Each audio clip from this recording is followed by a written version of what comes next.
So hello scholars, हमारी public school class 7 GK कर रहे थे। इसका टर्म 1 का सिलेबस कंप्लीट करना हमने स्टार्ट किया था।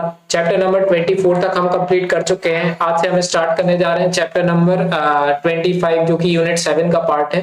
देखिए यूनिट 7 का जो नेम है वो है mental ability. Mental ability means mathematical reasoning से रिलेटेड आपको इसमें क्वेश्चंस देखने को मिलेंगे। मैथमेटिकल रीजनिंग, देखिए एक मैथ होता है और एक रीजनिंग होता है। रीजनिंग में आपको दिमाग का ज्यादा यूज करना रहता है, डे टू डे लाइफ से रिलेटेड क्वेश्चंस रहते हैं और उसी से अरेंजमेंट करके हम इसके आंसर्स निकालने रहते हैं। जैसे कि कोई बोल दे हमसे कि एक इंसान है जो कि नॉर्थ वेस्ट डायरेक्शन में 5 किलोमीटर गया, फिर वहां से उसने राइट टर्न लिया और 6 किलोमीटर गया, फिर वहां से उसने लेफ्ट टर्न लिया और 7 किलोमीटर गया, अब बताओ किस डायरेक्शन में। इस तरह से क्वेश्चन आ सकते हैं, है ना। तो ये इस तरह के जो क्वेश्चंस रहते हैं वो रीजनिंग्स होते हैं, या फिर सीरीज हो सकती है, बहुत सारे टाइप्स के क्वेश्चंस हो सकते हैं। तो बस हम इसको करते हैं। चैप्टर नंबर 25 जो है वो वर्बल रीजनिंग से रिलेटेड है, जो कि है पेज नंबर 36 पर। वर्बल रीजनिंग, देखिए ये वाला जो चैप्टर है इसको मैं अगर समझाने जाऊंगा तो कम से कम 1 आवर की वीडियो लग जाएगी। ये एक बेसिक्स टाइप्स के क्वेश्चंस रहते हैं जो कि आपको खुद को सॉल्व करना है। मैं डायरेक्ट आपको आंसर्स बता रहा हूँ, ठीक है, आंसर्स बता रहा हूँ, लेकिन सॉल्व आपको करना है। इन केस अगर आप पे नहीं बनते तो मुझे कमेंट सेक्शन में बताना, तो मैं इसको सॉल्व करके आपको एक सेपरेट वीडियो बनाऊंगा। और बहुत ही इंटरेस्टिंग टॉपिक रहते हैं और हर कॉम्पिटिटिव एग्जाम में ये क्वेश्चंस आते ही आते हैं। क्लियर। तो ये क्वेश्चंस और ये टॉपिक जो रीजनिंग के रहते हैं बहुत इंपॉर्टेंट रोल प्ले करते हैं। आप किसी भी कॉम्पिटिटिव एग्जाम में या फिर कुछ भी ओलंपियाड, एनटीएससी कोई भी एग्जाम देंगे ये क्वेश्चन जरूर आते हैं। तो अगर आपको इसकी वीडियो चाहिए तो मुझे कमेंट सेक्शन में बताना, तो मैं सारे आंसर्स आपके लिए या फिर सारे टॉपिक्स की एक सेपरेट वीडियोस बनाकर उनको एक्सप्लेन कर दूंगा। ये आपके सिलेबस से रिलेटेड नहीं रहेगा, लेकिन कोई भी एग्जाम दोगे तो इंपॉर्टेंट रोल प्ले करता है। अब हम करते हैं। तो देखो चैप्टर नंबर 25, इसमें हम क्वेश्चन में डायरेक्ट आपको आंसर्स बता रहा हूँ। यहाँ पे फर्स्ट वाले का जो आंसर हो जाएगा ये हमारा बी। फर्स्ट का जो आंसर होगा वो बी। इसके आपको सॉल्यूशंस फाइंड आउट करने या फिर खुद से ट्राई करने, मैं आंसर बता रहा हूँ आपको डायरेक्ट। सेकंड वाले का जो आंसर रहेगा ये रहेगा हमारा ए वाला पार्ट। सेकंड वाले का क्या रहेगा, ए। ये देखो अभी मैं जो डायरेक्शन से रिलेटेड आपको क्वेश्चंस बता रहा था वही है।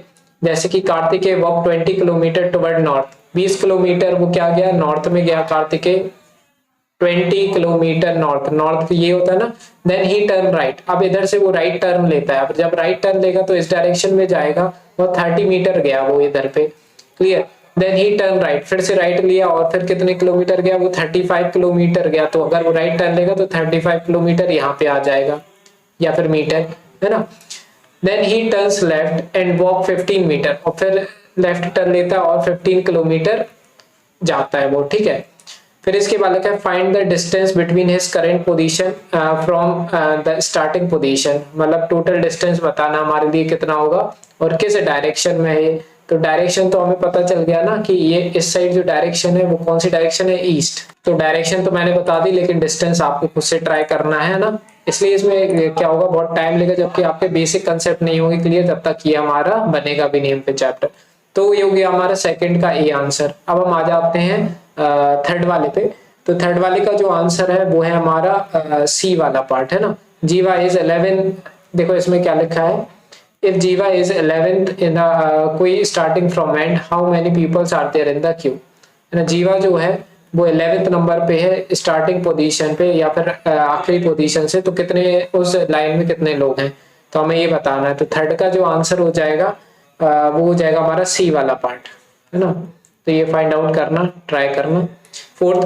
फोर्थ का जो आंसर हो जाएगा ये पूरा आपको खुद से रीड करना है, और जो फोर्थ का आंसर है ये है ए वाला पार्ट, क्या हो जाएगा, ए। फिफ्थ पे आ जाते हैं। फिफ्थ वाले में लिखा हुआ है इन अ रो, ये वाला ये पूरा रीड करोगे। फिफ्थ वाले का आंसर है हमारा सी पार्ट, क्या है फिफ्थ का आंसर, सी 17। सिक्स्थ पे आ जाओ।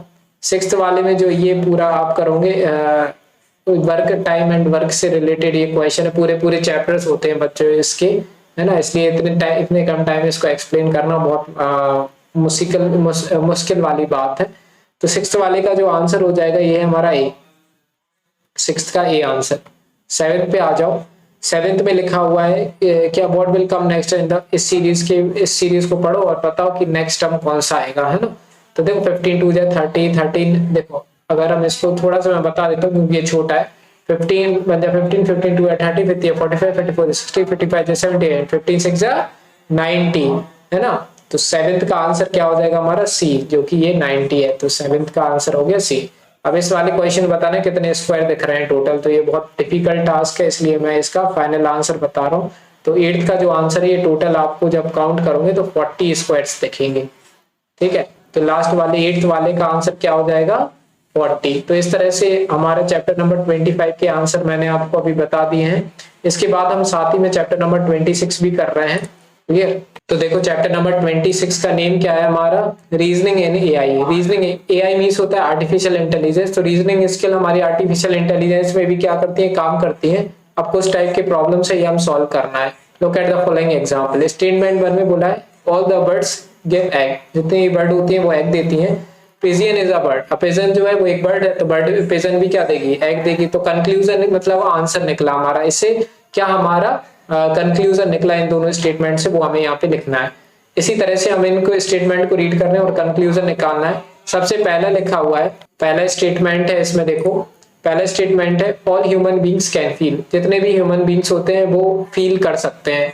अब Atish is a human beings, Atish जो है वो ह्यूमन बींग है, तो अतीश भी तो फील कर सकता है ना। तो हम क्या लिखेंगे, Atish can feel, ATISH, Atish can feel.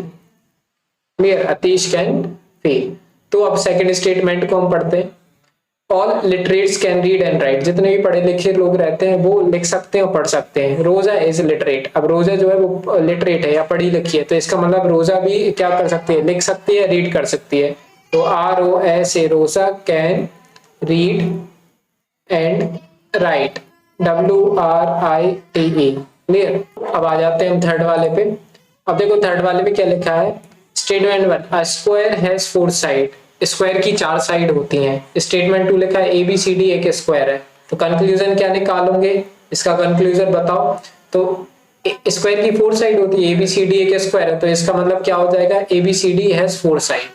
तो यहाँ पे हम क्या लिखेंगे, तो इसका स्टेटमेंट मैंने लिख दिया है, क्योंकि एक स्क्वायर की 4 साइड होती हैं और ABCD एक स्क्वायर है, इसलिए ABCD की 4 साइड होंगी, है ना, ABCD हैज 4 साइड। आ जाते हैं हम नेक्स्ट वाले पार्ट पे। इसमें देखो क्या लिखा है, statement 1 fruit comes from plant, fruit जो रहता है वो प्लांट से आता है, और एप्पल जो है वो एक फ्रूट है सेकंड स्टेटमेंट में, है ना। तो अपन को क्या लिखना पड़ेगा इसके स्टेटमेंट में, एप्पल कम्स फ्रॉम प्लांट, है ना। इसका मतलब यही होगा ना, फ्रूट जितने भी फ्रूट होते हैं वो प्लांट से आते हैं। अब एप्पल एक फ्रूट है, इसका मतलब एप्पल कम्स फ्रॉम प्लांट्स, इसका कंक्लूजन तो ये होगा ना। तो मैं लिख देता हूँ एप्पल कम्स फ्रॉम प्लांट्स। ठीक है, तो ये हो गया हमारा आंसर। तो इस तरह से बच्चों हो गया हमारा चैप्टर नंबर 26 कंप्लीट।